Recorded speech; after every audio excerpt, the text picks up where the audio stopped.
Greetings, everybody. It's Gabe for one half of Outclose. Uh, Thank you for everyone listening to the album Alternate Faces. It's been out for about a week. There's been people reacting to it, people listening to it. I just want to thank everyone for listening and taking a look at the album. We've been working on it, or at least I've been working on it for a while. We'll just say that it's been a good while. Uh, I just want to do a little bit of a production breakdown over one of the songs. It's more for archival purposes on my end, but I just want to kind of go over, what I did to kind of make all of the songs on the album, like what plugins I was using, how it was recorded, and I'm just gonna be going over the song "Cosmic Twin" off the album since it's the longest and most complex, as you can see, just me scrolling through this massive project file. So everything was recorded, or everything was mixed in Reaper. I did all the final mix, mastering, everything. So everything was done here in Reaper, and we're just gonna get started. It's a long song, so I'm just gonna start from the beginning. I think so. We're gonna go over kind of the MIDI stuff, kind of the synth stuff that I have going on over here. So the song starts off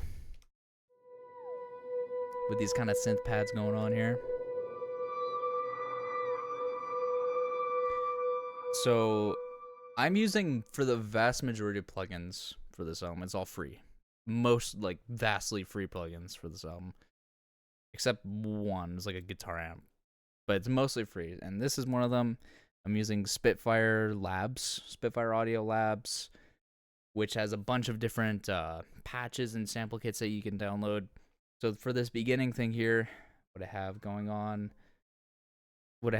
here is I have this pad that's going on. You can excuse the cat in the background if you hear one. So this pad here is just from the sample pack piano pads. It's called Glass One.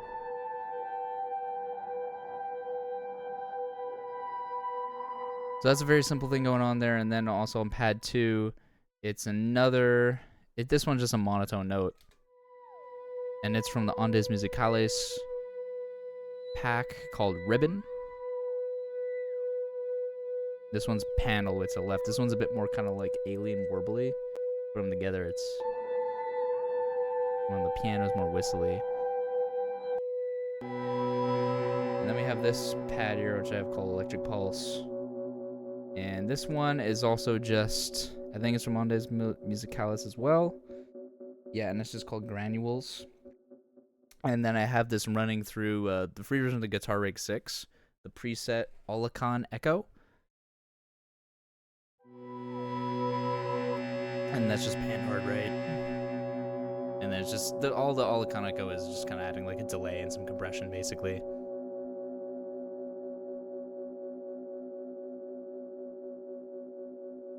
So that's what's going on over there, and that's most of the intro thing going on. There's also a bit of this sample that I stole directly from one of the Silent Hill 3 songs. That's on the left ear there. Yeah, just completely stolen. But that's adding a little bit of extra twinkle on the left side. And there's a couple other MIDI things going on as well. I'm just going to go like one layer at a time. Later on, when it cuts to the verse, there's a piano that's very hard to hear. It's kind of really low in the mix.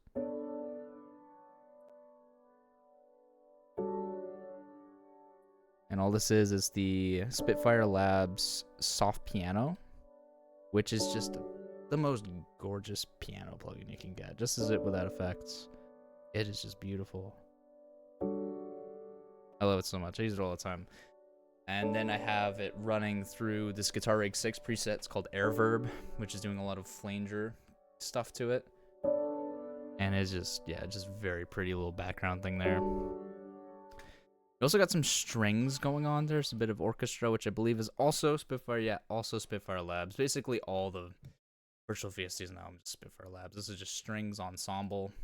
Also, in the first little kind of blank chorus is playing there. And plays with the piano as it gives it like a little attack. It's playing the chords. I think that's most of the MIDI stuff. Okay. Yeah, it is. So that's kind of all what's going on, and that's what's going on in the intro, and then it gets into the guitar. Let's start off with the clean guitar sounds. Cute vocals out there. So there's a clean guitar. Everything is run under some buses that have in reverb, but this is a clean guitar sound. It's just a very simple arpeggio. It's just one shape with a bass note that changes. And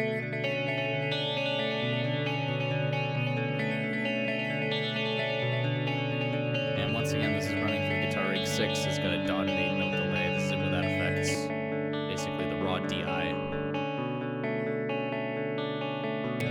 Yeah, no real amps were used in this album. All of the guitar tones are taken directly from one guitar, basically, from my Jackson JS22 7-string. And that's being run directly into my interface, which is a Steinberg UR12 interface, cheap stuff, cheap hardware, and that's just running in. I'm getting just clean DIs, and then I'm just amping them with Guitar Rig 6. For this song, I'm using Guitar Rig 6 for the clean. And then when it gets into the verses, it just kind of widens up a little bit by being double tracked.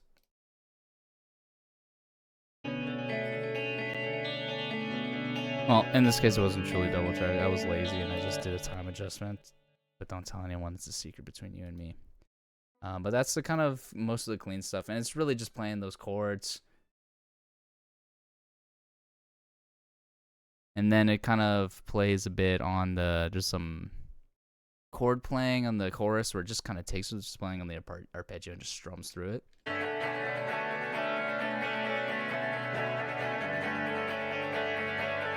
That's kind of all that's happening there. And that's basically it for the clean guitar. I guess we can go on to what's going on. Yeah, there's also some acoustic, which appears exactly like once in this song. There was a real acoustic used for all of the main acoustic songs, the main acoustic sections, but in Cosmic Twin, and for only Cosmic Twin for this section, I didn't have an acoustic on me at the moment, so I just mic'd up. I put the mic to my strings for my electric guitar, and then I also captured the DI, so then I got this sound, this fake acoustic.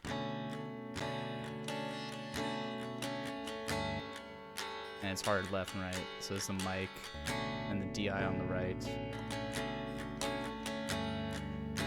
And there's also some reverb on it. And that's all the acoustic is. And I never replaced it because it just, for this section of the song, for kind of how like empty and spacious it is, it just worked. And I think a real acoustic would just be a bit too big. So I just kept it like it, and it works out. It's for a very small chorus. I really like it. So let's go over some of the lead tones. So all of the lead tones were done with, this is the only paid plugin which I acquired legally, Archetype Gojira, which is a very good plugin, and I used all the delay stuff for that. For this delay, the middle cabinet or the middle amp, far right, like this heavy distortion cabinet with some overdrive pedal, some delay and reverb, some shimmer on it too, and that kind of gives this little for the little intro solo and all the solos.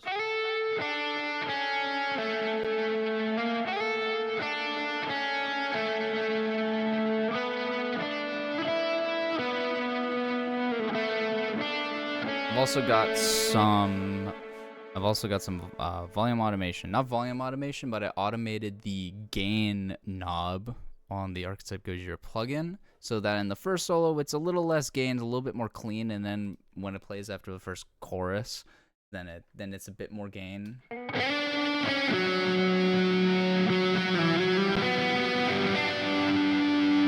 just fits in.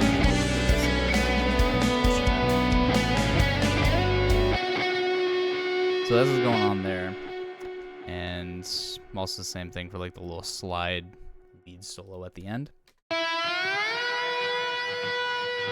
which is just played with a shot glass. I don't have a real slide. So that's most of the lead stuff going on. Let's get into let's finish off the guitar and do the distortion, which is also just Archetype Gojira. I think it's just a slight modification of the default preset. Same cabinet and everything, and then it's double tracked. So tracked hard left, hard right, hard pans. So just 2 tracks to give it a more full sound. And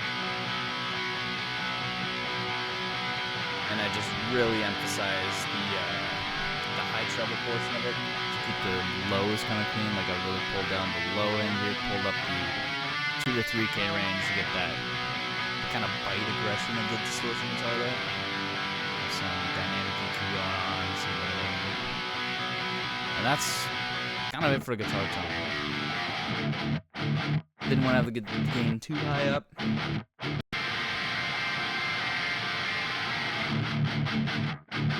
Sounds pretty thin on its own, but then it gets filled up by the next 2 things we're going to be talking about.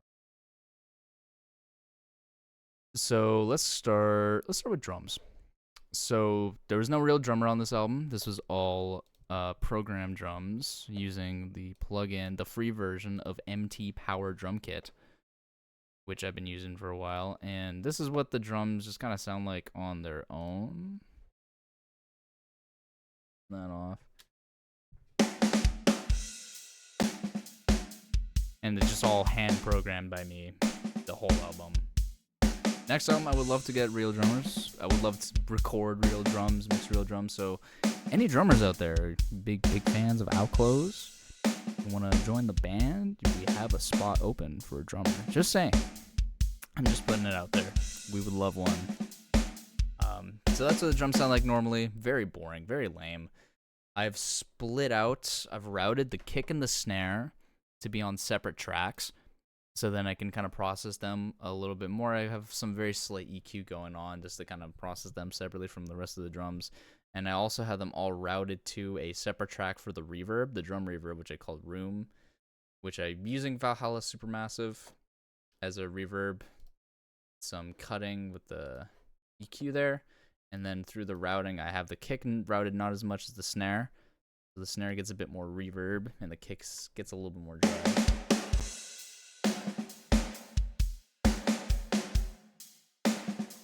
And then finally, on the main drum bus, where more of the effects are to kind of sweeten it up, I have Archetype Gojira on. I'll get over why this is on in a bit. For the most part, everything's turned off. I have some compression going on from Klanghelm's DC-1A3, mega compression, and then just with a mix turn up 35%, some EQ, and then also Analog Obsessions Sweet Drums plugin, which is a fantastic plugin for drums. I just have it cranked up to like 25%. It's like magic. I'll turn on and off like the compression and the Sweet Drums because that's what's handling most of it. This is with compression. And then with Sweet Drums. Really just changes the tone of it. Makes it sound less stock and sounds a bit more real. I tried to make the drum sound as real as I could. And not too much like this program. I did some velocity and timing as well. And it's the same kind of drums for the heavy stuff as well.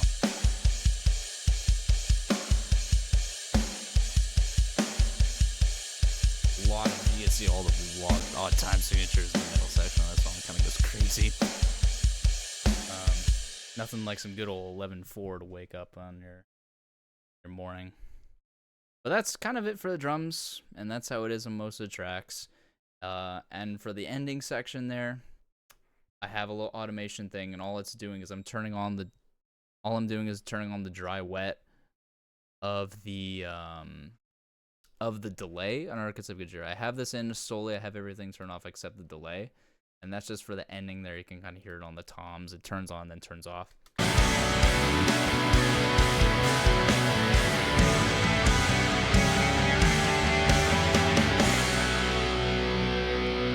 So that's all that's happening with the drums, basically. So let's go over the bass. The bass. So for the clean sections, I just have one track going on. Once again, this is just my cheapo Jackson bass. I don't even remember what's a Jackson Spectra, JS2, something like that.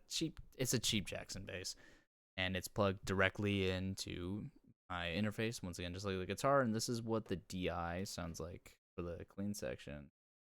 And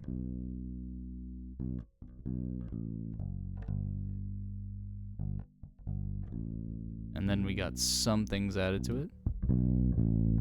Mainly some EQ, some saturation, some compression, and I got a bass cab with Ignite Nat IR as a plugin, free, with some free bass cabs I found online. Very simple for the clean section.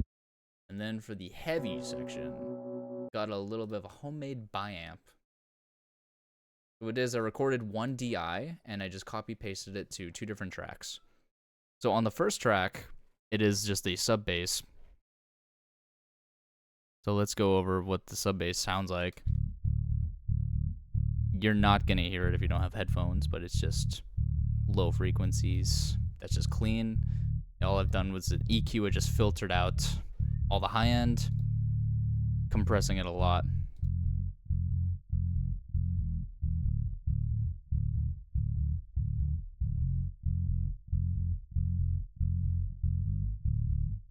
So that's what's going on there. And then for the higher section, we have the bass mid section growl, which once again, same DI. There's a lot going on here. I've cut out all the low this time. Probably more than I should. I kind of annihilated this tone actually. I don't know what I did here. But then I have some compression, some guitar distortion on it. I've really gone all the way out. A bass cab. Yeah, this is just through the amp, so just some mega distortion coming out, and this is what this sounds like. It's lots of filtering. I just annihilated it.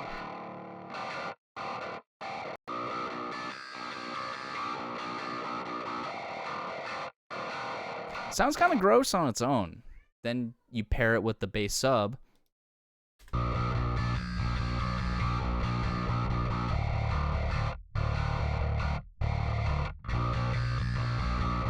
Still sounds kind of gross, but it's not like more gnarly of a gross.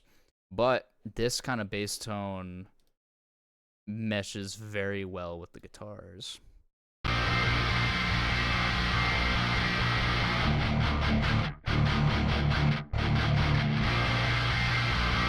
And just for a little bit of a comparison, for all you non-bass believers out there, this is just the guitars.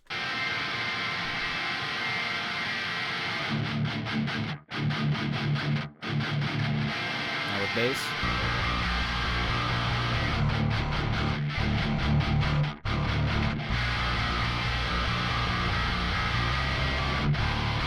No bass.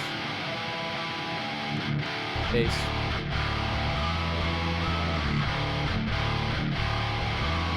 So yeah, that's all that the bass is doing. That's kind of the main way I process the bass and all this. So that should be most of the production things instrumentally wise. There's a couple of extra stuff like in the guitars here. I kind of have some feedback kind of as a production rise.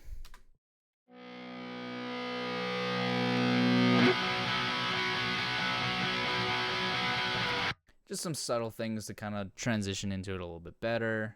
I've even, cheated a little bit, augmented my little pinch harmonic riff because I'm just not good.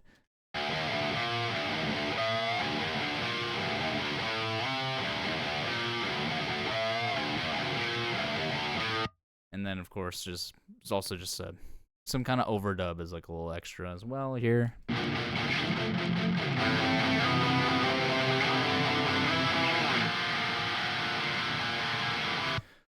So that's everything to say about guitars. Just one more little production thing that I'll go over. Just a little subtlety is when it goes out of the heavy midsection and it transitions back to the clean. There's a little bit of a breaths thing here of the breaths of the twin of the Sky Clone. And it's just me inhaling into a mic, hard panned with a little bit of effects on it and some EQ. Sounds like this. Underneath the guitar. Kind of sounds like someone slurping through a straw. It's just a little subtle thing that's happening in that section. And now we can transition fully into the meat and potatoes, the vocals. done by Kaylin, who did a superb job on this entire album. The vocals are stellar, and they're stellar on this. And this was a bitch to record. And there's a lot of vocal tracks. First thing to note with vocals is she's a very dynamic singer. And because of that, in order to play well with plugins and to sound right in the mix, I had to kind of balance out the vocal tracks so that they're fairly even. So what I've done is I did automation with volume pre-effects to make the vocal tracks seem, the levels pretty even. They're like, well, I don't really see what you're doing. There's a lot of notes here, but I don't know what you're doing. Like a lot of nodes. Well, this is without the adjustments I made.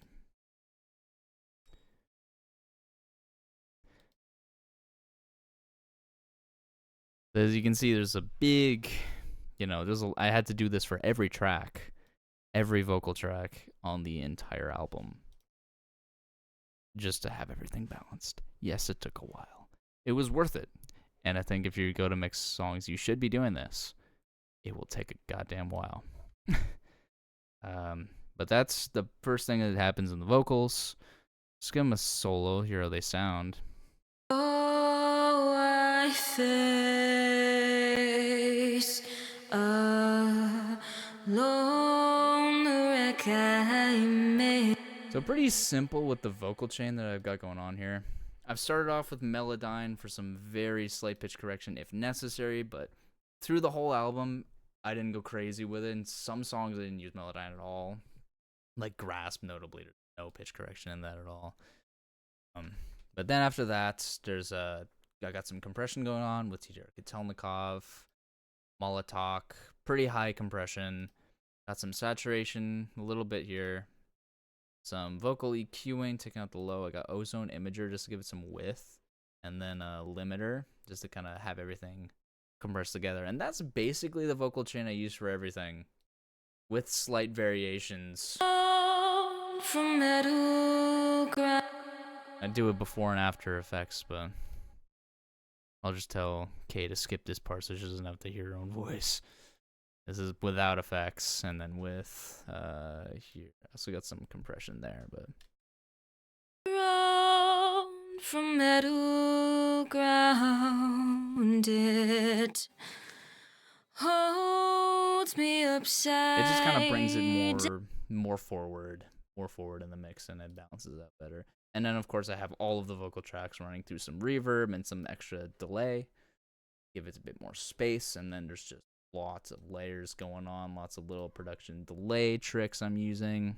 Something to drive. This secret really is just a lot of harmonies. 23 paces to the right. It's not mine. And yeah, and that's all. There's some tracks that have a bit more delay than others, but it's basically everything going on. Vocal production wise, it really is pretty simple. Maybe we'll play through some of the ending here. There's just so many layers.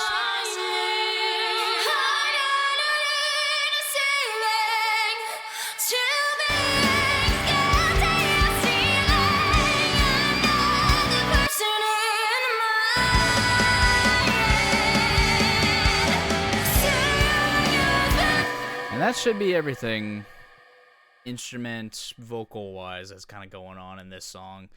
Just a lot of patience and a lot of little tweaks going on with everything, kind of get all the layers. But yeah, that's kind of it for Cosmic Twin. It's just like 46 tracks going on. This was probably the most complicated song on the album to make.